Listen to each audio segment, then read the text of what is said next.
ಆರೋಗ್ಯ ಡಾಕ್ಟರ್ಗಳು ಹೇಳೋ ಪ್ರಕಾರ ಸ್ಥಿರವಾಗಿದೆ, ಏನು ತೊಂದರೆ ಏನಿಲ್ಲ. ಒಂದು 1 or 2 ಡೇಸ್ ಹಾಸ್ಪಿಟಲ್ ಇಟ್ಕೊಂಡು ಮನೆಗೆ ಕಳಿಸ್ತಾರೆ.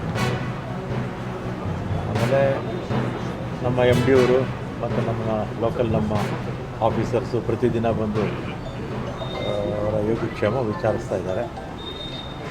ಅವ್ರಿಗೆ ಮಹಾದೇವ್ಗೆ ಏನಾಗಿದೆ ಅಂದರೆ, ಈ ಗಲಾಟೆ ಆದಮೇಲೆ ಬೇರೆ ಅವರೊಂದು ಕೇಸ್ ಕೊಟ್ಬಿಟ್ರಲ್ಲ, ಆ ಕೇಸ್ ಬಗ್ಗೆ ಅವರು ಸ್ವಲ್ಪ ಚಿಂತೆ ಹಚ್ಕೊಂಡಿದ್ದಾರೆ. ನಮ್ಮ MD ಅವರು, ಕಮಿಷನರು ಎಲ್ಲರೂ ಕೂಡ ಮಾತಾಡಿದ್ದಾರೆ. ಅದು ಎಲ್ರಿಗೂ ಗೊತ್ತಿರ್ತಕ್ಕಂಥದ್ದೇ ಬೇಕಂತ ಫಾಲ್ಸ್ ಕೇಸ್ ಕೊಟ್ಟಿದ್ದಾರೆ.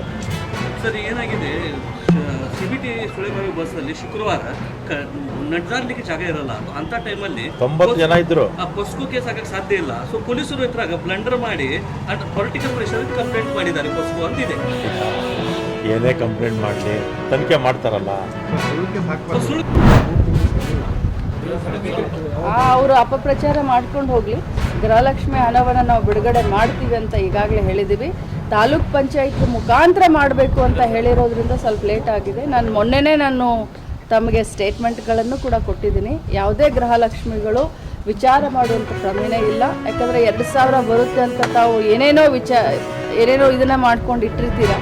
ಆ 2,000 ರೂಪಾಯಿ ಉಪಯೋಗವನ್ನು ಯಾವ ರೀತಿ ಮಾಡಬೇಕು ಅಂತ ಖಂಡಿತವಾಗ್ಲೂ ನಮ್ಮ ಸರ್ಕಾರ, ನಾವಾಗಲಿ ನಮ್ಮ ಇಲಾಖೆ ಆಗಲಿ ಗೃಹಲಕ್ಷ್ಮಿಯನ್ನು 8 ದಿನ ಅಂತ ಹೇಳಿದ್ದೀನಿ. ಈಗ 2 ದಿನ ಆಗಿದೆ. ಇನ್ನು 8 ದಿನದೊಳಗಡೆ ನಾನು ಬಿಡುಗಡೆ ಮಾಡ್ತೀನಿ.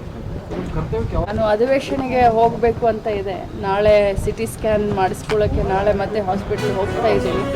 ಡಾಕ್ಟರ್ ಪರ್ಮಿಷನ್ ಕೊಟ್ಟರೆ, ಟ್ರಾವೆಲ್ ಮಾಡಲಿಕ್ಕೆ ಪರ್ಮಿಷನ್ ಕೊಟ್ಟರೆ ನಾನು ಮತ್ತೆ ನನ್ನ ಕರ್ತವ್ಯಕ್ಕೆ 3ನೇ ಬಜೆಟ್ ಅಧಿವೇಶನಕ್ಕೆ ಭಾಗಿಯಾಗಬೇಕು ಅಂತ ನಾನು